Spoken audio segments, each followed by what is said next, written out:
Ya sini menarik. Beliau berangkat ke Mesir tahun 1155-56, belajar di Al-Azhar. Ditangkap oleh rezim pada masa itu karena diduga ikut dengan gerakan Ikhwanul Muslimin. Dulu, Jamal Abdul Nasir itu sahabat tante ya Syekh Hasan al-Banna, sahabat yang dua-duanya itu. Cuma karena beda pandangan politik, kemudian beda pandangan, maka gerakan Syekh al-Banna kemudian dimatikan. Singkatnya begitulah. Ya, dianggap kemudian menyimpang karena masalah politik dan kita nggak ikut-ikut ke sana. Singkatnya bagaimana? Syekh Yasin datang tahun 50-an ke sana, kemudian ke Al-Azhar, ditangkap, dikira gabung ke gerakan Ikhwanul Muslimin. Beliau bingung, nak tahu kok ditangkap. Setelah kemudian diteliti, diidentifikasi, ternyata nggak terlibat. Tapi dari situ kemudian beliau mengenal lebih jauh.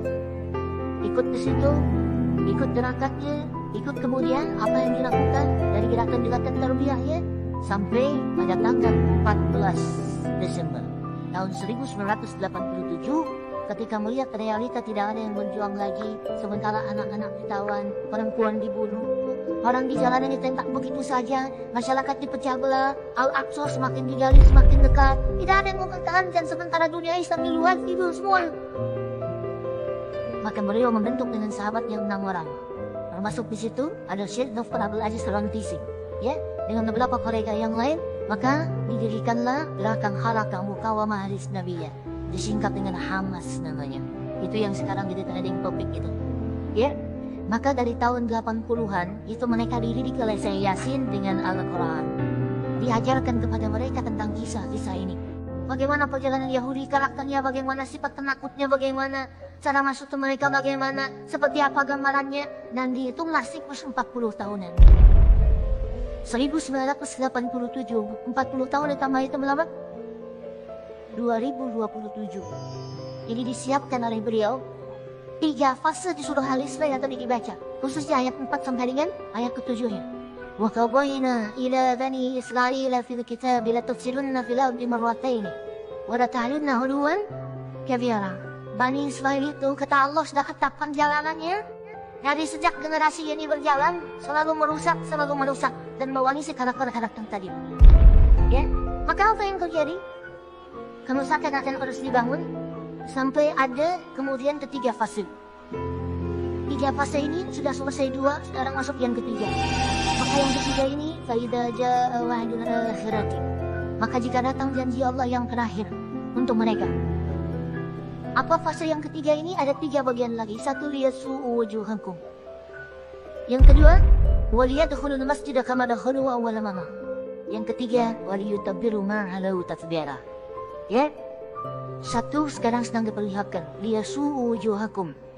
Persis sekarang orang-orang itu seperti di era Nabi yang membayangkan ini nggak bisa ditembus, bentengnya kokoh, intelijennya kuat, sadapannya di mana-mana. Tapi ternyata dunia yang melihat kokoh itu ditunjukkan oleh Allah hanya dengan bahasa mereka, la syirdiwatun qalil. Ini bahasanya Firaun. Ini kan cuma ormas kecil, ya sebanding.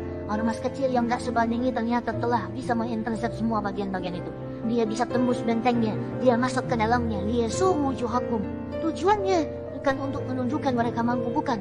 Untuk menggugah dunia kalian kemana saja. Yang kalian anggap itu hebat, itu mampu, itu dahsyat, ternyata bisa ditembus, dipermalukan di wajah dunia. Janji Allah tiba. Kedua, waliyadkhulul masjida kama dakhaluhu awwala marrah. Nanti ada fase kedua. Setelah ini terjadi, selesai fase kedua, masuklah ke wilayah Masjidil Aqsa. Kembali lagi milik kita itu. Dihitunglah fasenya 40 tahunan. 1987 fase pertama sekarang berjalan, ditambah 40 berapa? 2027. Itulah fase yang kedua, saat diharapkan paling puncaknya Masjidil Aqsa bisa kembali lagi. Ini bukan lain-lain. Hitungan fasenya. Antum lihat video kerongnya saya Ahmad Yasin itu ketika menjelaskan itu. Saya tahu betul itu. Ya. Beliau hitung itu. Ya, 2027 ke 2028 dan puncak akhirnya waliyutabbiru ma 'alau tatbira. Hancur semua, terjadi perang dahsyat. Hitungan saya sih tambah 20 tahun karena fasenya sampai 100 tahun. 40 tambah 40 tambah 20 100. Maka 2037.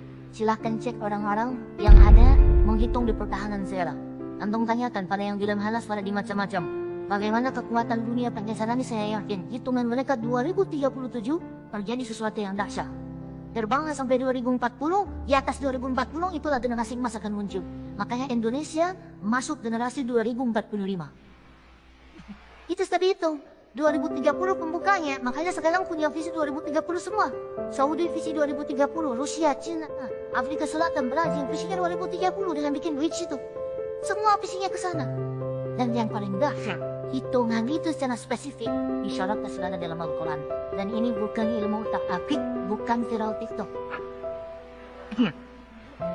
Ini sudah sejarah yang berlangsung dari penelitian masa lalu. Maka wajar kalau sekarang mereka takut dikepung. Kenapa?